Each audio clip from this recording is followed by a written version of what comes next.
Good morning, everyone, and welcome to the Business Essentials podcast. I'm your host, Veronica, and today we're going to be speaking with Liz. Liz helps purpose-driven entrepreneurs scale their business, grow their audience through sales funnels. If there's nothing else that I would dare say COVID taught us, is we want to be able to diversify our businesses so that we don't have all of our eggs in one basket. What if you want to take a vacation? What if you have a tragedy in your life that causes you to not be able to work as much as you were? Well, we want sustainable systems in our lives and in our business so that we can feel free from the burdens of having to work 24/7, but also the financial freedom to be able to impact causes that we care about, impact the lifestyle that we want to have, and just be able to go after those big dreams that we have on our heart. I can't wait to learn from her. Stick around, and I'll be back right after this. Tony Robbins once said, "No matter how many mistakes you make or how slow you progress, you are still way ahead of everyone who isn't trying." This is the Biz Essentials. You want to grow, get ahead, keep the spark. Here you'll get valuable insights and empowerment to grow personally and professionally. Isn't it about time you turn your dreams into successful passion projects? Learn how to be productive, be successful, be joyful, and more importantly, be yourself. The B Essentials. This is the Biz Essentials. And this is your host, Veronica of Veronica Ventures.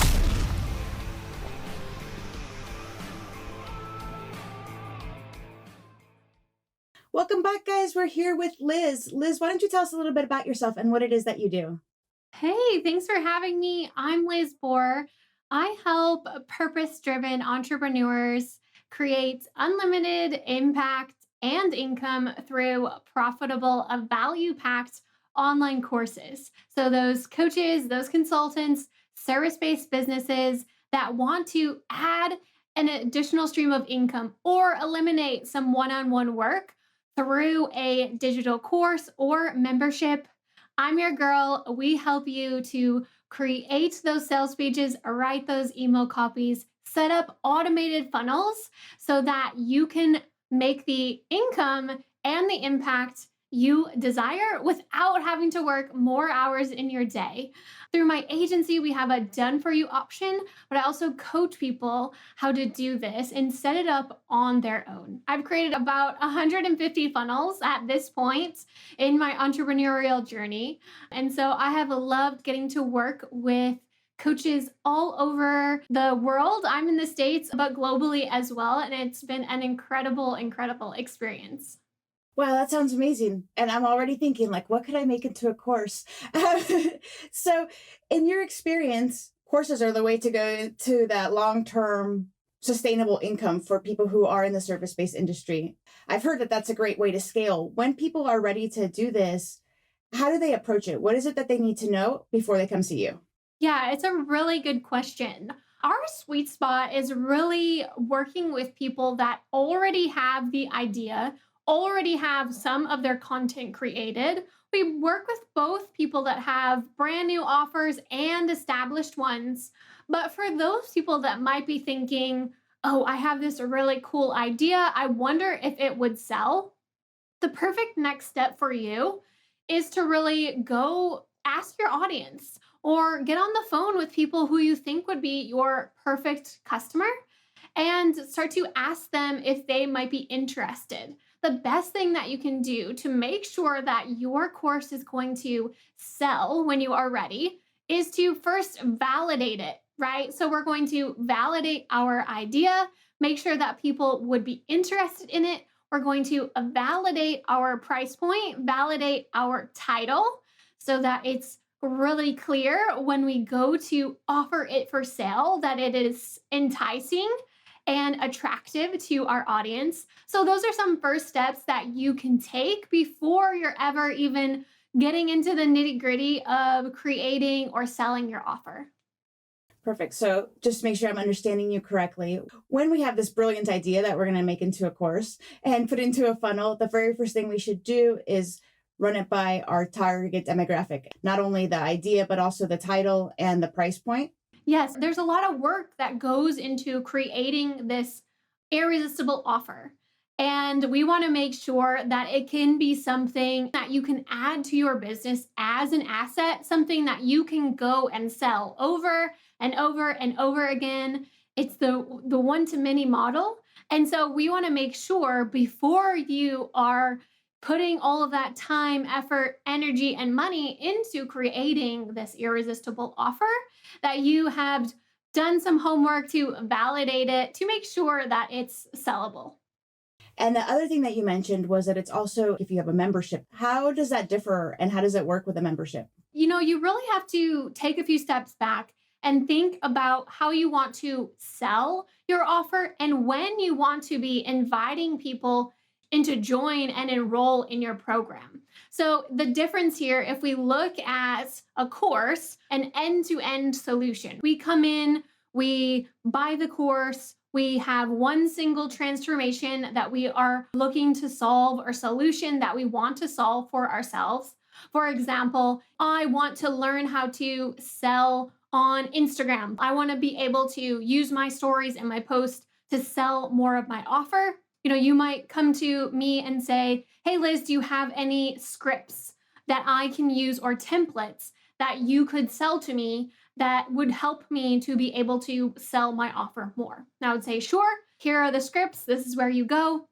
And you know that you're coming in with wanting to be able to sell more, have a script to be able to follow, to be able to show up on stories and communicate your offer and your message to your audience and to get buyers in. Where a membership is really a community and it's a long-term community, right? Typically with a membership, for example, there's memberships on everything. I have clients that have memberships for people in the craft industry. I'm inside of membership groups for stock photos. Those are things that are long term that you generally pay a slightly lower fee per month, depending on the membership style you set up. Now, you can set up high ticket memberships that are more exclusive, or you can set up lower price point memberships that are available for people at all times.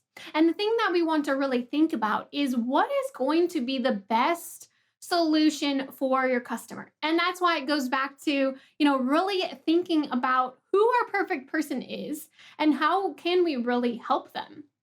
Because maybe a course is right for your solution over a membership.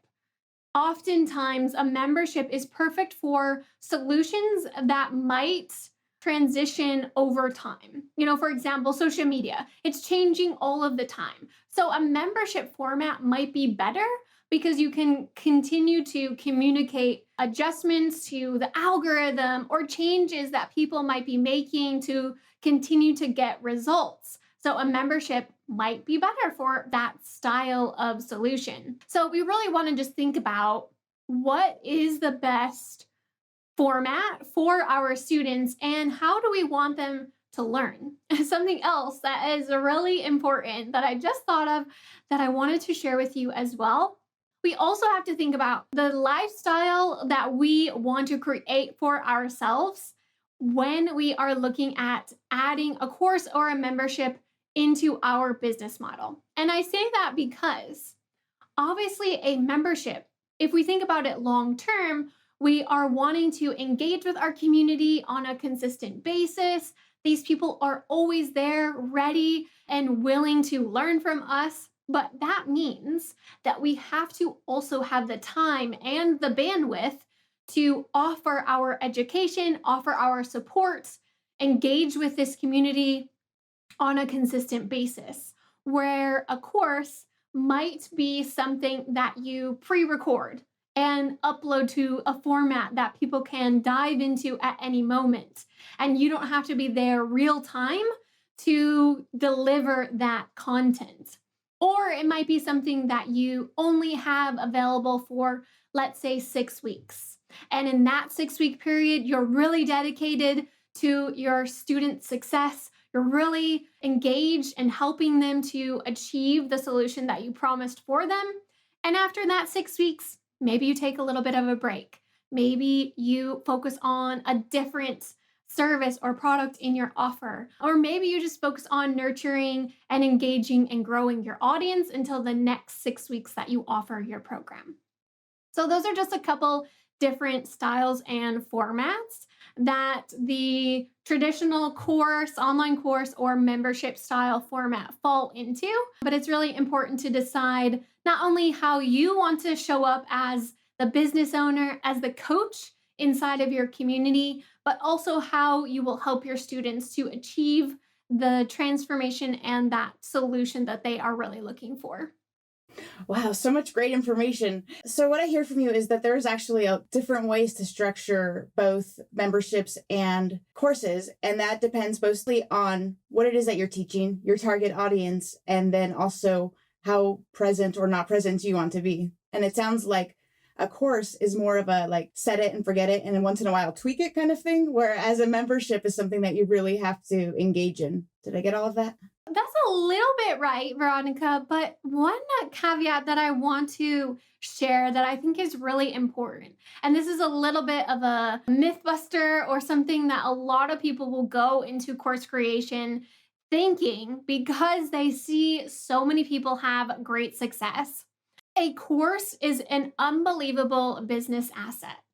But before we can get it to the point where we can set it and forget it and just be optimizing and tweaking our funnels along the way, we have to be dedicated to that business asset, to really think of it as an asset instead of, oh, this is just something I'm going to create and I'm going to turn it on and instantly make 10, 20, 30, 40, $100,000 in revenue from this one launch. And those things are absolutely possible. I have so many success stories I could share with you.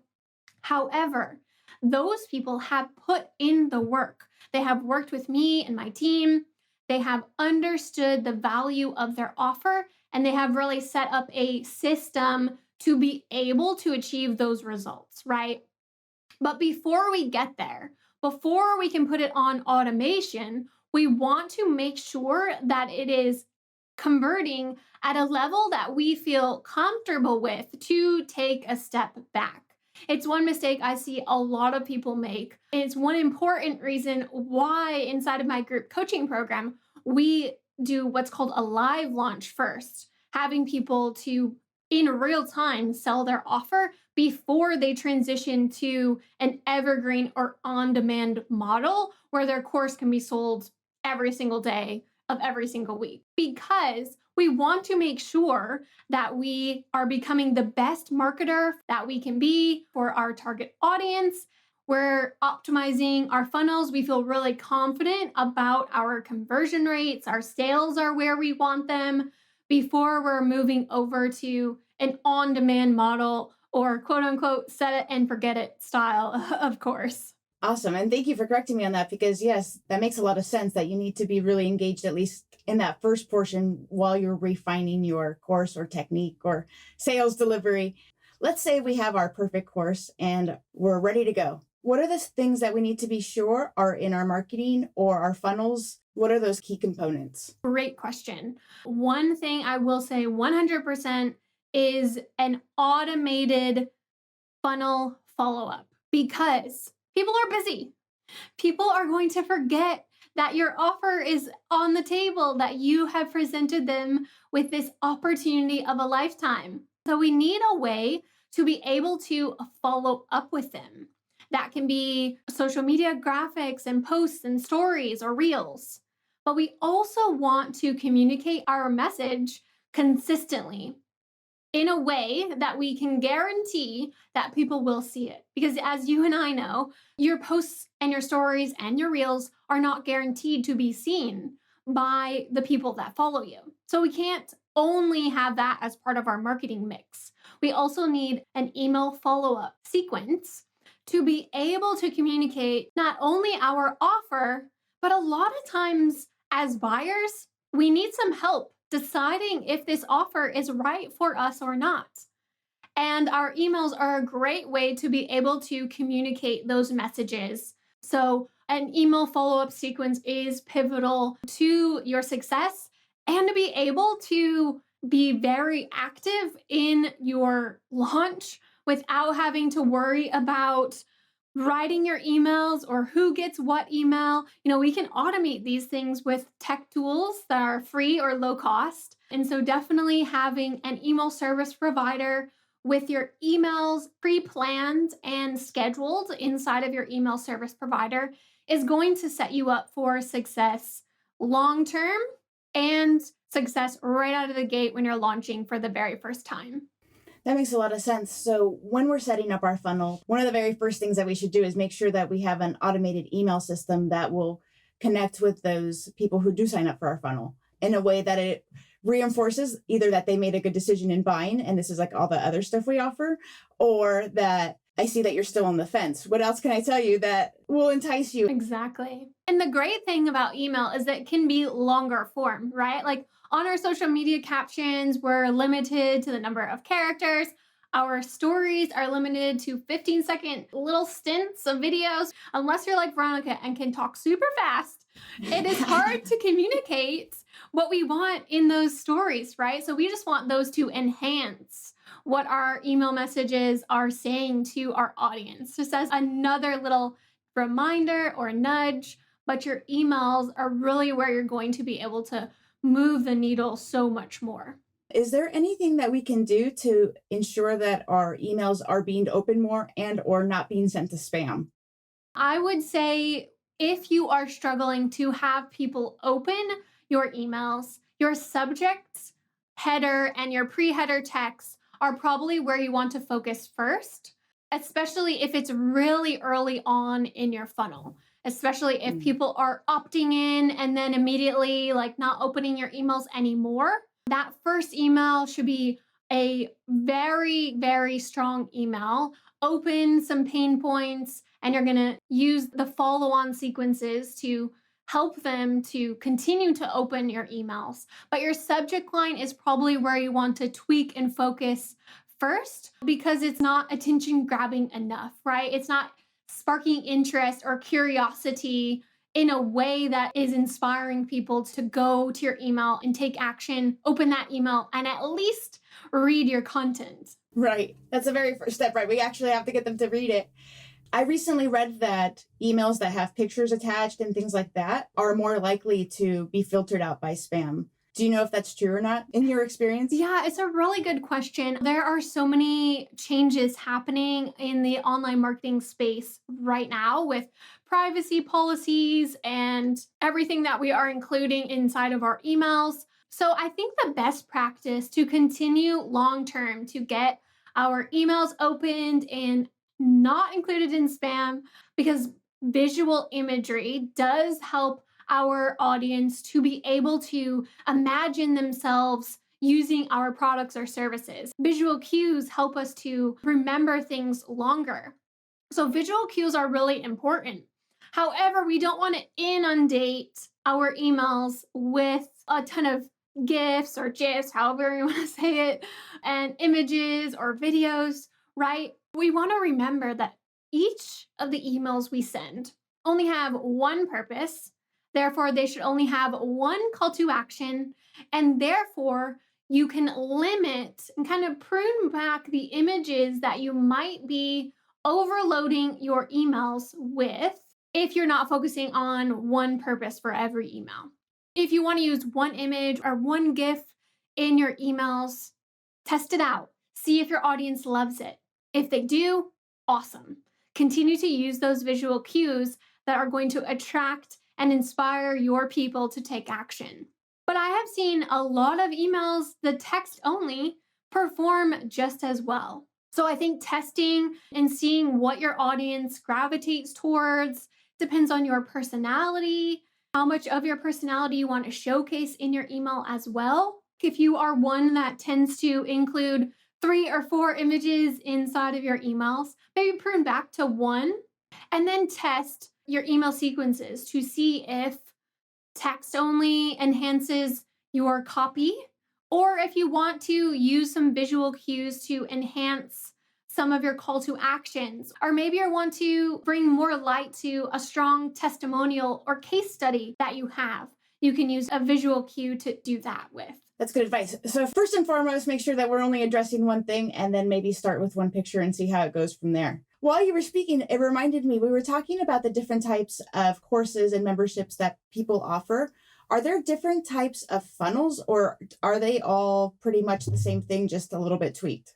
There are 3 key funnels that every entrepreneur needs to have in their business model. There are more than just these 3, but these are the 3 absolute must-haves that I believe every entrepreneur needs to have in order to set their business up to scale. Because that's really what I'm all about, setting you up to scale long-term, not just hit it and quit it type of model. The 3 funnels that I'll share with you, one being your lead generation funnel. So this is going to bring potential leads into your funnel. Most often, people are starting or triggering this type of funnel with a free offer, a downloadable, a checklist, some sort of PDF, a quick mini training. So those start to attract our ideal customers, help entice them to get onto our email list so that we can communicate with them. And then we can funnel them and ascend them up our value ladder to move them and guide them towards the paid offers that we hope that they will eventually buy from us. As we look to funnel number 2, this is going to be your sales funnel. Just as we are automating those sales funnels that we talked about before, you can have an on-demand sales funnel inside of your sequence so that if we think about it, your leads are going to gravitate towards your sales funnel. And we want these all set up inside of our automations, inside of our email service providers. So we have our leads and we have our sales. That's really where we get our income from, right? Like those are the 2 main ones. But a lot of people ask, okay, Liz, I have sold my offer. I have a course that has a dedicated open and close cart dates, meaning I can only enroll people during these dates. And after that, what do I do? What content do I even share with them?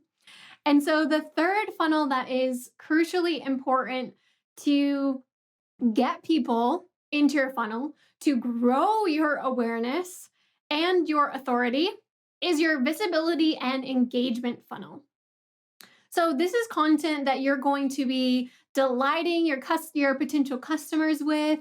You're going to be sharing that how-to or potentially educational content. And you might be sharing some myth busters with them as well to help build your authority so that they see you as the person that they want to not only buy from, but learn from as well.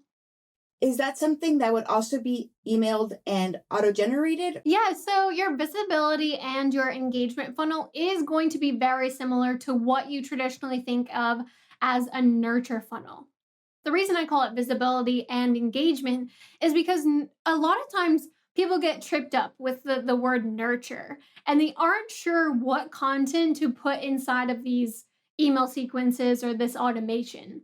So I like to call it a visibility or engagement funnel because a lot of times we need a space to move people into after they have gone through a sales funnel. Maybe they haven't purchased. On average, it takes a brand new lead, someone who has no idea who you are, about 3 to 6 months before they are ready to purchase from you, which means we need a way to continue to communicate with them consistently, to continue to teach them, guide them, show them our aspirational stories, our triumphs and our trials. And we do this through a visibility and engagement funnel.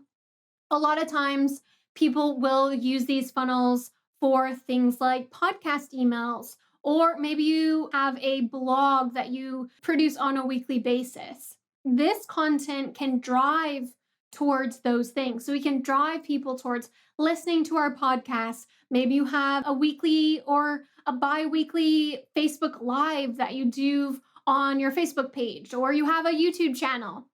However, you are communicating consistently to your audience to warm them up at a faster pace, this is where our visibility and engagement funnel comes into play. So we can send people here after they have gone through our lead funnel, after we have introduced them to us, maybe after they have gone through a sales funnel but not purchased, and we can send them into this visibility and engagement funnel to help them be ready to purchase from us the next time we invite them to buy. In this engagement funnel, at some point, there's a trigger that'll get them back into the sales mode, or possibly a different funnel. This is complicated, but also not. I think when you set it up, it would be really hard. But once you get it going and you've worked out all of the bugs, it sounds really amazing. Now, let's back up here a second, because I heard you grow podcast audience. That's my words are like, grow podcast audience. I'm like, okay, let's talk. When we're trying to grow our podcast audience, just totally random example. What type of things would you put in something like that? Well, the thing about a podcast that's really awesome, and this is probably a whole entire episode that we could talk about, Right.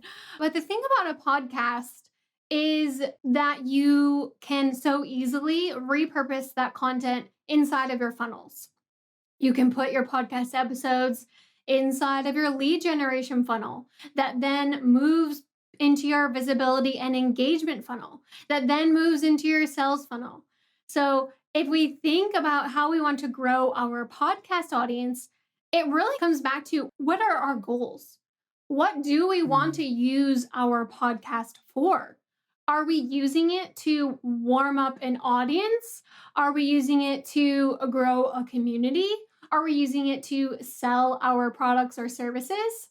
Because that will help us to guide and steer our marketing decisions, and to help us to know what funnel is going to be best to put our podcast audience into, and what tools or resources that we can share with them on the podcast to then get them to take an action somewhere else. Because the challenging thing with a podcast is that people are listening on their app, right? And more often than not, they are listening in an environment that will take them away from doing what they're currently doing, driving, maybe they're at the gym, maybe they are doing the dishes, folding laundry. They are already, more often than not, doing an action. So for you to ask them, hey, podcast listener, I have something really cool for you, but you have to go to this link to download it, or you have to do this thing to get it. You have to build a community that is going to be willing to stop doing what they are doing now.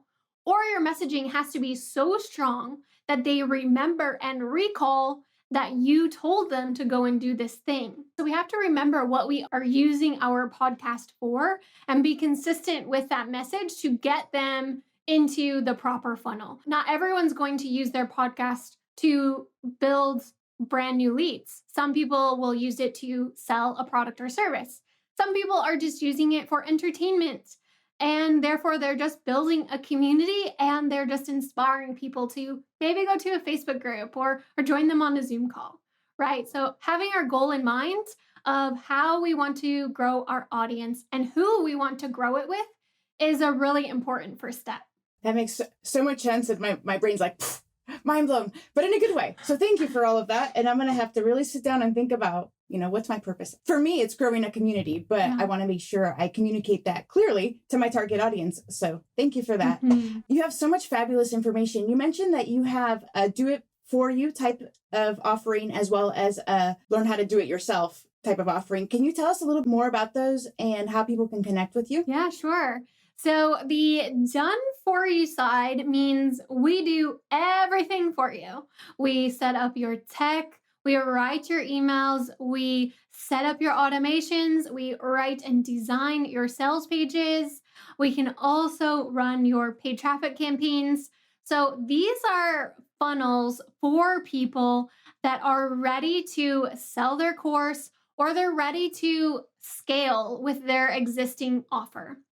So they come to us and say, hey, Liz, I have this amazing offer. Maybe it's not selling at the level they want. Well, let's take a look at it. Let's optimize your funnels. Let's get some new, fresh emails in there. Maybe they don't have an email sequence at all. Maybe they're launching for the very first time. So we can take all of that burden off of them and help them to create a profitable funnel that will allow them to scale and sell the very first time that they launch their offer. For those people that might not be ready to have everything done for them yet, maybe they are wanting to learn and do it on their own. I have a group coaching programs called Scale Up that I take you through creating and writing your sales copy. I give you those scripts that we were talking about earlier to be able to sell on places like your social media channels, inside of your stories, inside of your DMs, all of the places that you want to sell your offer. I teach you how to set up a simple yet automated profitable funnel. And then when you feel really good about your conversion rates, we move you on over to Evergreen so that you can start to achieve that passive income stream that everyone desires. Is that something that you could come into having an idea and work through it with the training, or should you really have that idea hashed out? I always recommend, and this is why the Scale Up does have an application form to be filled out before you're accepted into the program so that we can really make sure that you are the right fit. But ideally, if you are someone that has already taken the steps to validate your offer and the idea that you want to create, that's where you'll come into the program. Although we're going to audit things like your title and your funnel, maybe you're using a webinar, for example, to sell your course, we will look at things like that and help you to optimize your offer, getting to the point of selling. But we aren't taking you through the process of what goes inside of your course or creating that course content. You already really want to have an idea or be on the way to finishing your course content before Scale Up is really right for you. Awesome. So it sounds like we should have it mostly hashed out, and then you will help us at least fine tune those titles and the stuff that brings people into the offer. Exactly. And honestly, those are the pieces that hold people back from getting to the point of selling. I can't tell you how many times I have talked to people or read people's application forms that tell me, I have had this offer for 6 months. I've been sitting on it for 6 months because I'm just doubting the title or the price point or who exactly my target audience is, or I'm just afraid that no one will buy it. And those are the people that can come into Scale Up.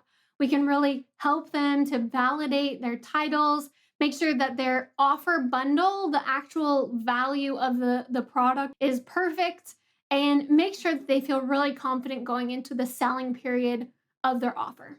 Yeah, I could see how that would be an invaluable resource because, like you mentioned, there's a very fine technique when you sell, and that's so not my thing. But I know the psychology behind it, so it's really interesting how those scripts work and how integral they can be into making something a success or hearing crickets. That's great that you help people with that, either doing it for them or through your course. When I have to go check out your website, why don't you tell us where we can connect with you? Where can we find you? So my website is lizboer.com, LIZBOER.com. I hang out on Instagram the most.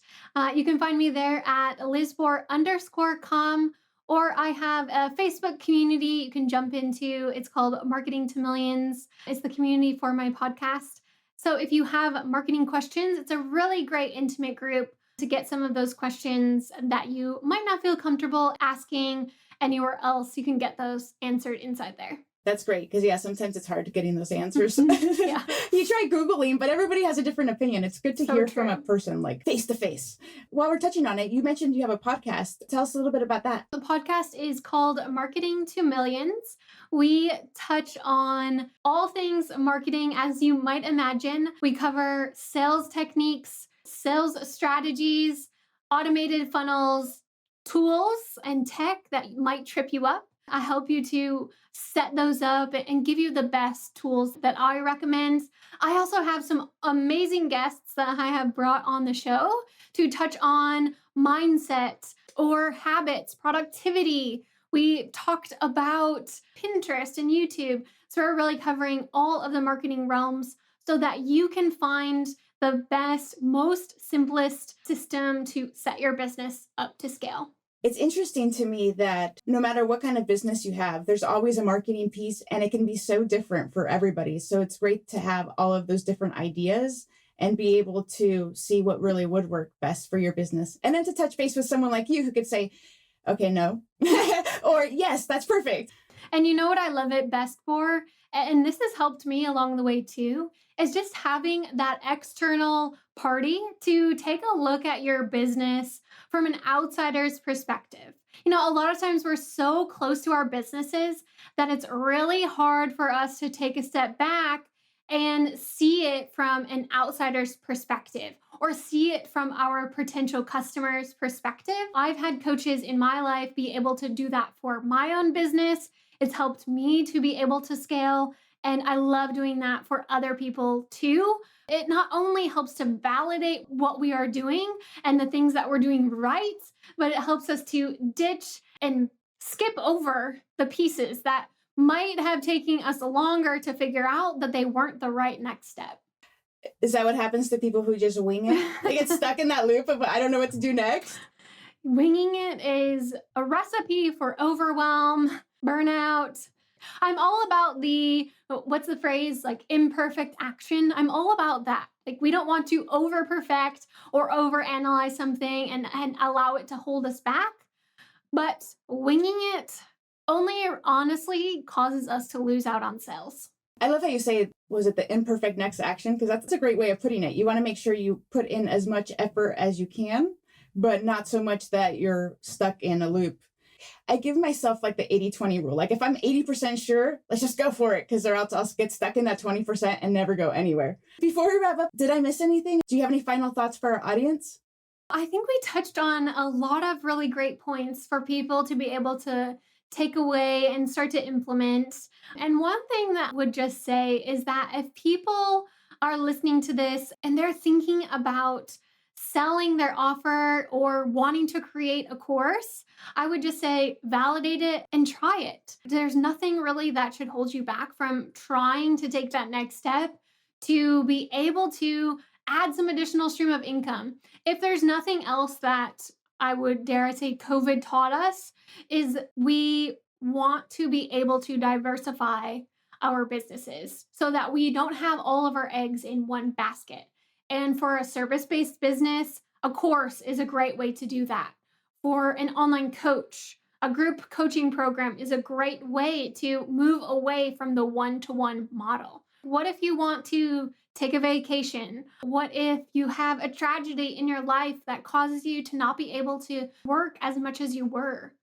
Well, we want sustainable systems in our lives and in our business so that we can feel free from the burdens of having to work 24/7, but also the financial freedom to be able to impact causes that we care about, impact the lifestyle that we want to have, and just be able to go after those big dreams that we have on our heart. Wow, you've inspired me to start a funnel, and I don't even have anything to funnel. But Liz, I want to thank you so much for your time and all of that valuable insight that you gave us. I really appreciate you being here today. Thank you, Veronica. Thank you for having me. Absolutely. And guys, I'll be back to wrap up the show right after this.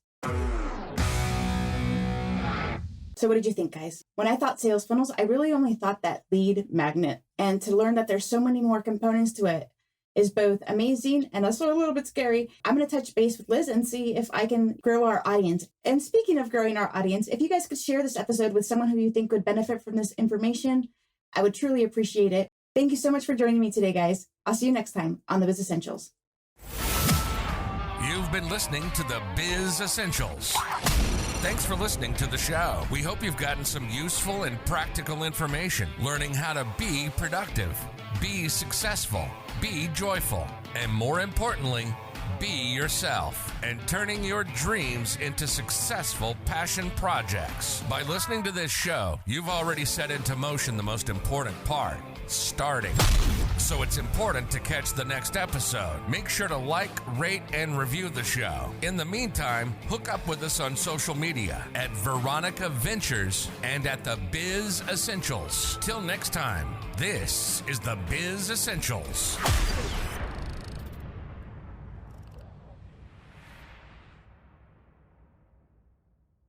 William Durant, founder of General Motors, once said, "Forget past mistakes, forget failures, forget everything except for what you're going to do now and do it."